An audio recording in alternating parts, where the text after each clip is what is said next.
Hello everyone, ইট ওয়াজ মাই বুনুজ birthday. আর ওর সকাল সকাল পড়া ছিল, তাই ও পড়তে চলে গিয়েছিল। আর মা আর আমি মিলে সব গোছগাছ করছিলাম। মা সকাল সকাল উঠেই রান্নাবান্না শুরু করে দিয়েছে, 5 রকম ভাজা, তার সাথে আজকে মা করেছিল পোলাও আর হচ্ছে মাটন কষা।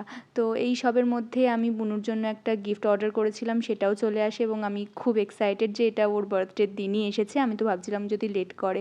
তো তারপর বুনু বাড়ি আসতে আমি এটা ওকে হ্যান্ড ওভার করে দিলাম and she was really very happy. আর তারপর দুপুরবেলা সুন্দর করে গুছিয়ে গাছিয়ে ওকে খেতে দিলাম।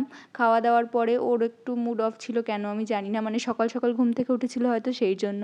তারপর সন্ধেবেলা আমরা একটু চা খেয়ে নিলাম। তারপর মা বাজার থেকে এনেছিল ভেজিটেবল চপ, সেটা সবাই মিলে খেয়ে নিলাম।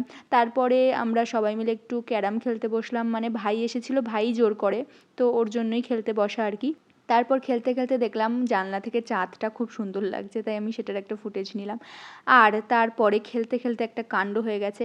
আমাদের বাড়িতে একটা বাচ্চা বিড়াল এসেছে এবং সে কোথা থেকে এসেছে আমরা কিছুই জানি না, আর আমার ভাই সেটাকে খুবই ভয় পায়। তো এবার ও বাইরে ছিল এবং সেখানে জানলা থেকে উঠে আসার চেষ্টা করছিল, আর সেটা দেখে ভাই তো ভয়ে চিৎকার করছিল।